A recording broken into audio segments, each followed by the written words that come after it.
Assalamu alaikum warahmatullahi wabarakatuh. Good day to all our viewers across the globe and welcome to the Whiteblood Panorama on Whiteblood Multimedia. I'm your host Umar Isa Dandago. While politics is believed by many people to be a quote-unquote dirty game, this is because of the many suspicious things that appear to be part and parcel of the system: corruption, deception, killing, and so on.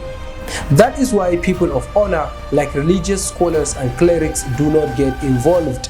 But my guest today, despite having a strong Islamic background, has an entirely different opinion. Dr. Yusuf Isiaq Rabiu, popularly known as Gwani Legend, believes that in order to clean up the mess that has been entrenched in our political system for years, Islamic clerics do need to get involved into politics. But the million-dollar questions are they ready to make those quote-unquote morally questionable choices and decisions? And two, are they also ready to compromise on their religious principles? Well, Dr. Yusuf Isiaq Rabiu, Gwani Legend, joins me now in the studio. Thank you very much indeed, Doctor, for being on the program. Thank you, Mala Omar, for inviting me. I appreciate it. All right. Well, this program is going to be really hot because I'm just going to be trying as much as I can to put as many challenging questions to you as possible, so that you'll be able to defend your stand, your position regarding this issue that Islamic scholars, Islamic clerics should join politics, which is something that a lot of people think shouldn't take place. But for our viewers out there, let me begin by giving them a little bit of background about who you are, so that they can have a sense of the guests that we are hosting currently. First of all, Doctor, your late father, may Allah have mercy on his soul, Sheikh Isiaq Rabiu, I know you are very much close to him. He was called Khadim al-Quran, meaning the servant of the Holy Quran and the supporter of anything Quranic. Your house is also called Quran House, quote unquote, a very good avenue for anyone who recites the Holy Quran. So your house, to be honest with you, as many people believe, is one of those highly respected, highly revered houses by millions of people, not just in Nigeria, but across the continent of Africa, because your late father was the Khalifa of Tijaniya for the entire continent of Africa. But now you're saying that, this is your argument, that Islamic clerics like you should participate actively in politics, which means you are also interested in one seat or another, something that we're going to find out in the course of the program. Okay, given that politics is referred to as quote unquote a dirty game, and given your reputable family background, are you ready, by just jumping into politics, to risk all that you people have built up for? Bismillahir Rahmanir Rahim, wa salatu wassalam ala Rasulillah wa ala alihi wa sahbihi ajma'in. First and foremost, I think politics is everybody's business, because it affects our life throughout, our educational system, our water resources, our healthcare system, what have you. Everything that we live in one way or another, is directly or indirectly actually twined with politics. So by everybody's business, it doesn't restrict to only those liberal politicians, or the so-called liberal politicians. Because everybody is politician, directly or indirectly, because you vote. Okay. Yeah, that puts you into politics, because that it means you have something to do with politics. That's why you are voting for someone that you believe in his actually aims or his objectives, or you believe that that guy can actually get you out of the mood you are in. So to say that Islamic scholars have no business in politics, actually I share ignorance. Because if you look at Islamic religion from its inception, it has been a religion that has actually made an inroad through politics from the time of Prophet to his companions that took over from him. And it is a religion that built empires, like Abbas Empire, that actually ruled for over 600 years, that is 6 centuries. So in the course of that rule, it had rulers and governors, ministers that actually dealt with wars all over. And at that time, it's actually not everybody that goes into politics, because you have to possess some qualities. You have to possess some qualification in terms of religious knowledge before you venture into politics. So, and it's actually provided in the religion that before you go into politics, which is a business of ruling people, you have to have basic knowledge of how to go about your life yourself, how to deal with people's problems, how to solve people's problems, actually your status in the society. Are you a trustworthy person? Are you somebody that actually know family values? All those things, you have to possess them, you have to imbibe them before you go into politics, as opposed to what is happening now. Anybody can actually wake up in the morning, even if there's a drunkard, and decide to go into politics and rule people. There's one thing, I'm sorry to cut you off, this one thing that we need to clarify for the rest of our viewers, that is the difference between politics and democracy. Were there any elements of politics in those empires that you talked about, the Abbasid Empire, and so on and so forth?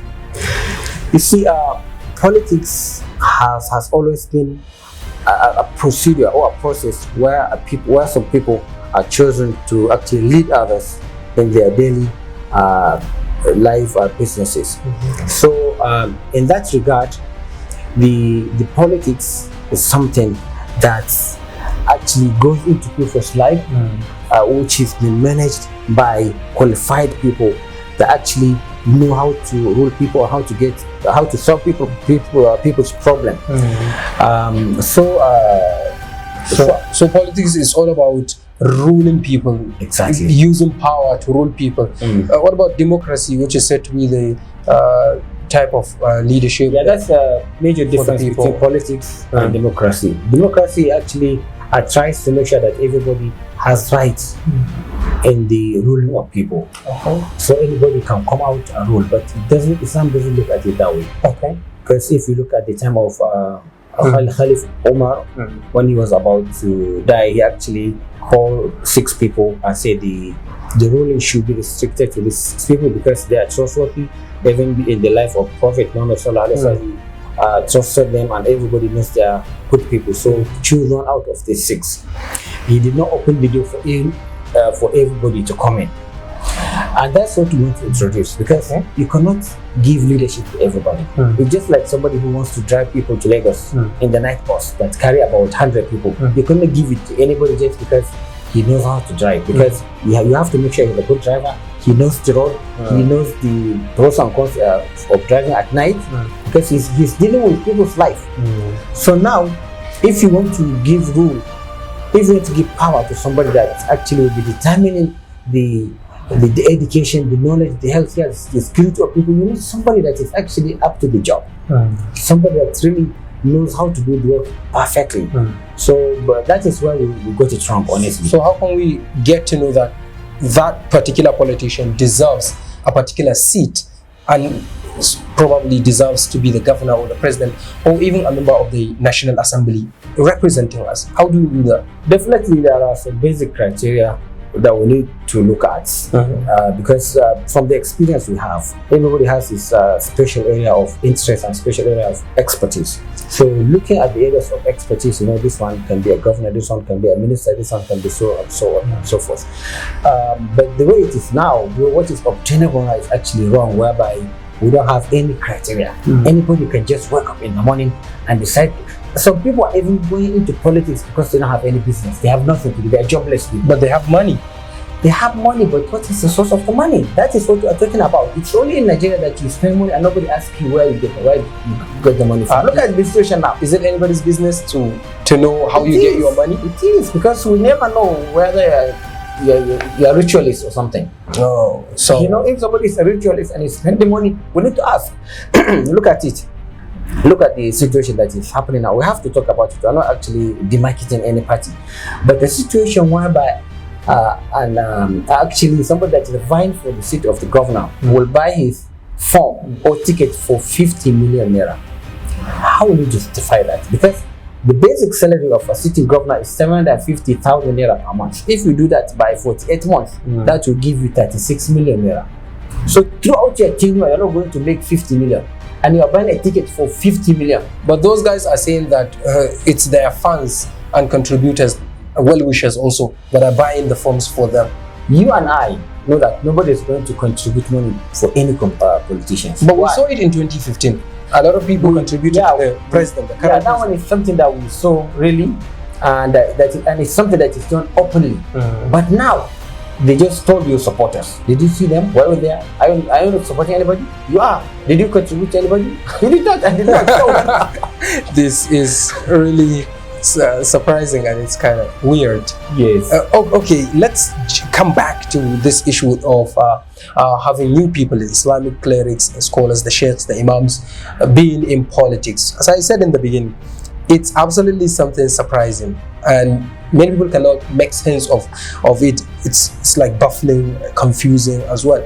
But how significant? I want you to make it clear. How significant is it for those? I mean, the sheikhs, the imams, whose voices tend to always ring out more than anybody's voice in the society, to be among many people who are regarded as corrupt.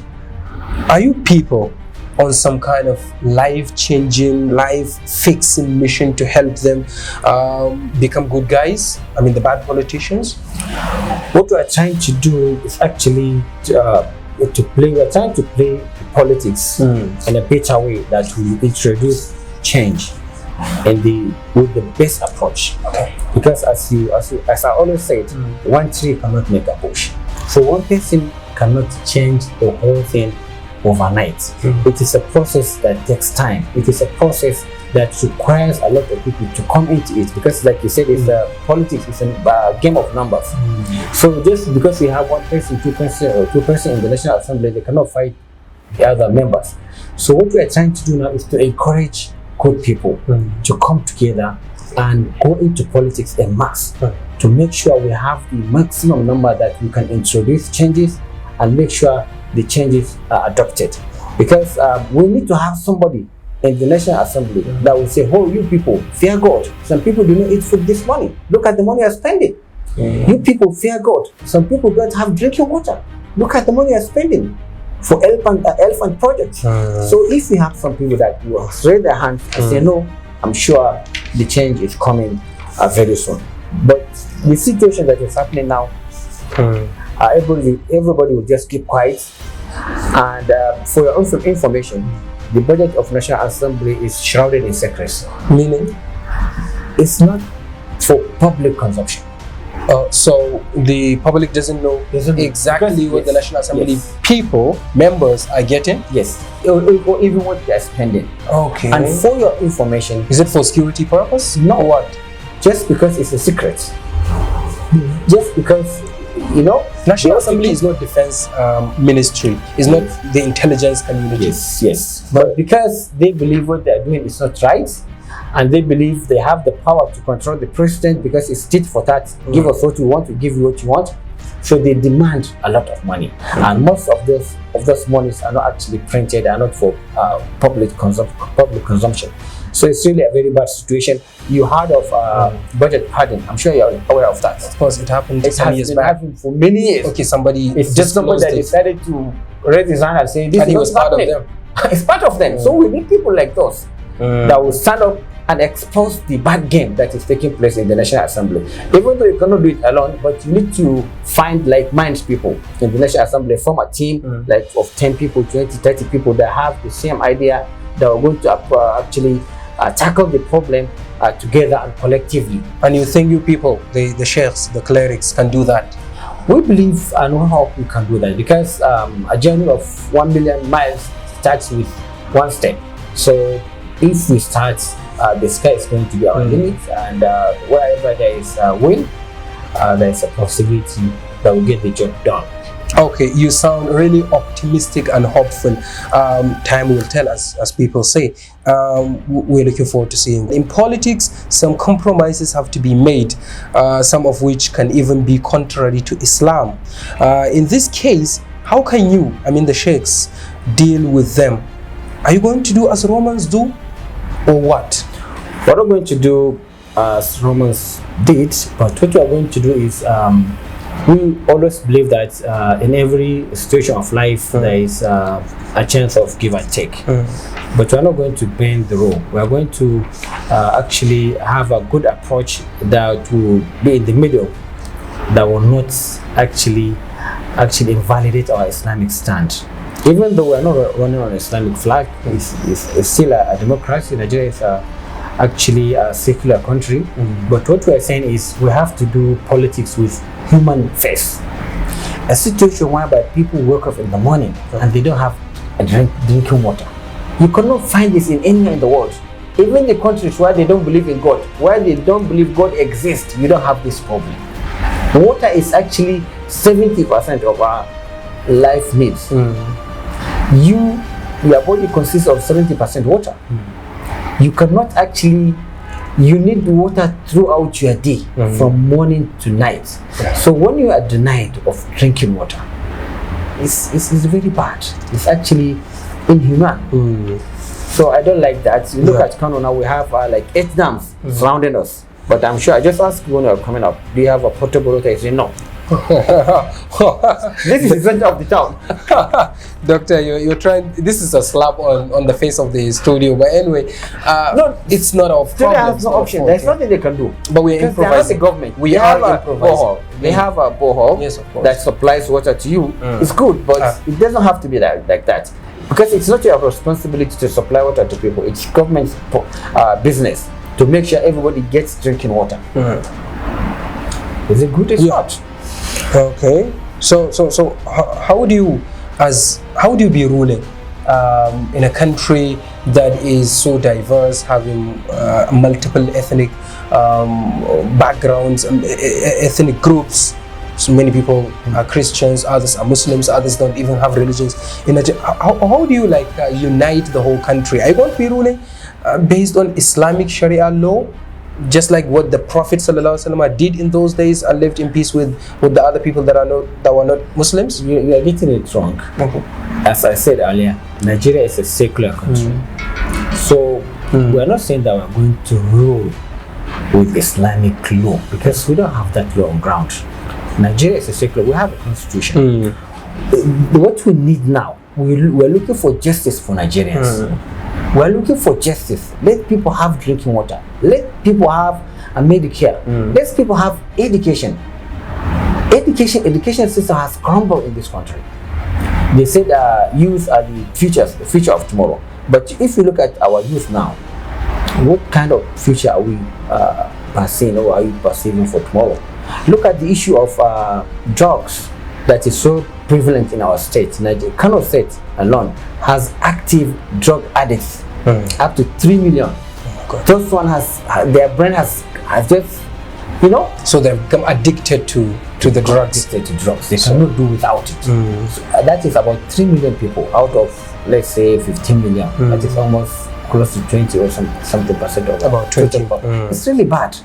We have to do something. If we fold our arms and let these things fall out, our children will really blame us, and we will regret it, because at the end of the day, if we think we're comfortable, we are not drug addicts, we have food, we have what it takes to live comfortably, we don't know what will happen to our children. You see, like it or not, we are fighting for justice for the common man. But people, I don't know how people look at it, because when you don't have justice, you don't even have Islam. Islam is all about justice, just like Christianity is all about justice. But in Nigeria, it is not Islam, it is not Christian. It's something different that nobody knows it anywhere in the world. The kind of democracy, the kind of politics you are running in this country, you will not find it anywhere in the world. It's a barbarism. So it's not real democracy. It's nothing. It's just a barbarism. But a lot of people believe that we have copied our democracy from the US. But is this how America do their politics? How the democracy? How many is the presidential form? If you want to run, it's just about, I think, $5,000 in America. In America. But a lot of people believe that American politics is also as expensive, or even more expensive than the Nigerian. We're not even talking about expensive. We are talking about the corruption that has actually eaten deep into our life system, into our security system, into our water system, into our education system. Do you have that kind of corruption in America? Don't you have water in America? You tell Water us. is strongly You tell us. everywhere. Okay, water is present in America, but we don't have There's it here. Medicare in Nigeria, in America. We don't have it in Nigeria. There's good education in America. We don't have it in Nigeria. So what are you talking about? This is not America. We're not copying America. We're just doing nothing. We just it's really bad. So if that is the case, then you people are not supposed to be campaigning as quote unquote Islamic sheikhs, clerics. You should be campaigning just as Nigerians. That's nobody. I never told you that I'm campaigning as Islamic cleric. But you have been speaking on different media organizations, platforms, outlets, saying that Islamic scholars like you should be part of politics. I think what people maybe got the wrong message, because I just delivered a lecture, I think last month, about how the politics should be in Islamic view. Okay. So that's why a lot of people thought I'm studying an Islamic politician. But all the same, all we're saying is, be it Islamic, be it liberal democracy, or whatever I call it, most important thing is we are looking for justice for our people.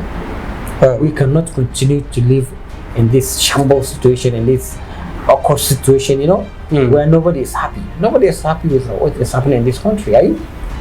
Well, a lot of things are not going well, and I'm not here to give an answer to the questions. You are the guest. You should be answering the questions. But okay, you and I know that as Muslims, what comes first is Islam. Whatever we're doing, wherever we go, our identity is Islam. But there is this debate around the supremacy of constitution in countries practicing democracy like Nigeria, even though you have just argued that Nigeria is not practicing a real democracy. While you and I, you know that Quran is above every single book on earth. I know this is sensitive, but of course we have to deal with it, because somewhere down the line somebody can raise this question to you. How are the Islamic scholars going to deal with this issue, that when the constitution, which is very much written by men, agrees for certain things to be done, but they are contrary to Islam? How are you going to strike a balance when it comes to this? Quran versus constitution. Honestly, that is not our major concern for now. Our major concern now is to make sure people get food, people get drinking water, people get healthcare system. When we get that, then we begin to talk of other things. Because when people are dying, when there is no security system in the country, when you cannot drive from Kano to Kaduna anytime after 4 5, we're in a problem. So who is talking of any other things when the country is not stable? So you are taking it step by step. Yes, what we are just saying is, what we are doing now, we want to make sure that there's justice, people get food, people get drinking water, before we come to any other thing. Because let's even say, okay, look, take for instance Zamfara State now. Zamfara is presumably an Islamic state because they have declared Sharia. That was in 1999. But did that work out? Is the Panorama was set throughout the northwest? Because that is why you have bandits and everything.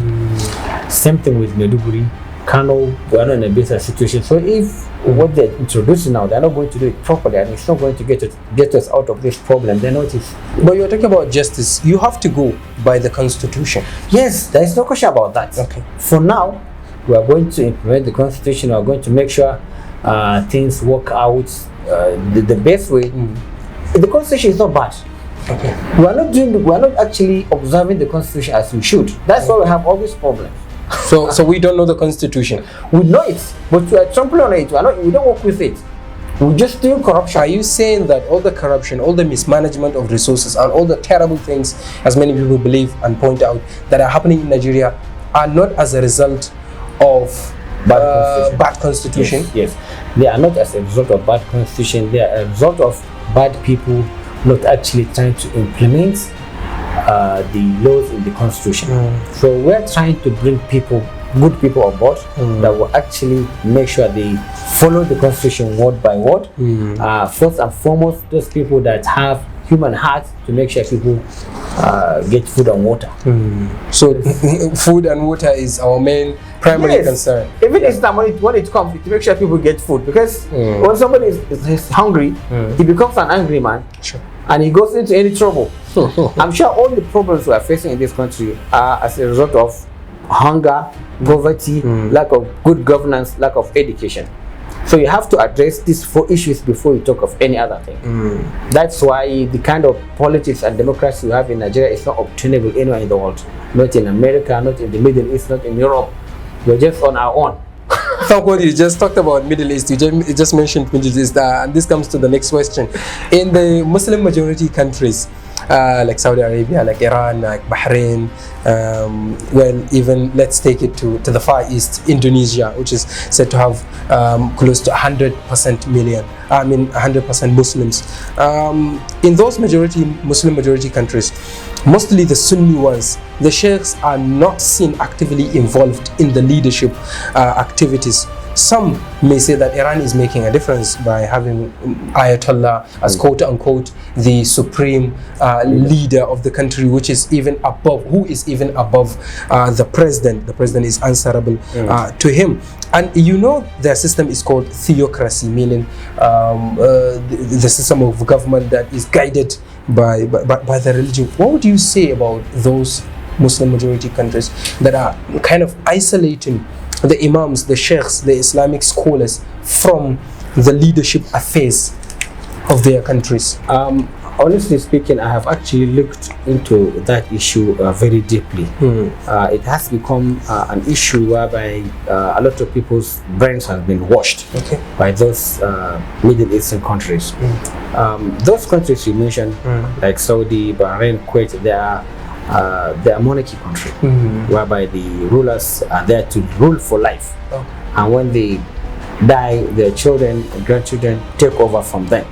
So definitely those kind of countries that follow that kind of system will always do their best to make sure they discourage scholars and ordinary citizens to vie for government seats, because it actually affects their governments directly. And they tend to come up with some narrations from religion and from Quran Hadith to make sure they support their stand with religious backing. Backing. So that is one hand. On the other hand, Iran has a total different approach to this kind of rule system. So, and it's like that anywhere in the world you go, you find out that they have different system of government. Some are actually intertwined with religion. Look at Germany now. Germany. So the Angela Merkel's party is called CDU, Christian Democratic Union. So being a Muslim or being a Christian or being in a under a flag that bears Islamic or Christian name does not mean you're going to do something that will fall under the religion. Okay. So Angela Merkel's party did not rule, but did not rule based on Christian doctrine. Yes, exactly. Okay. So somebody being Islamic cleric does not necessarily mean he's going to actually come and actually bombard everybody and introduce Islamic. You like it or you don't like it. Just like the example I give you of Angela Merkel's party, which is Christian Democratic Union. Yes. Okay.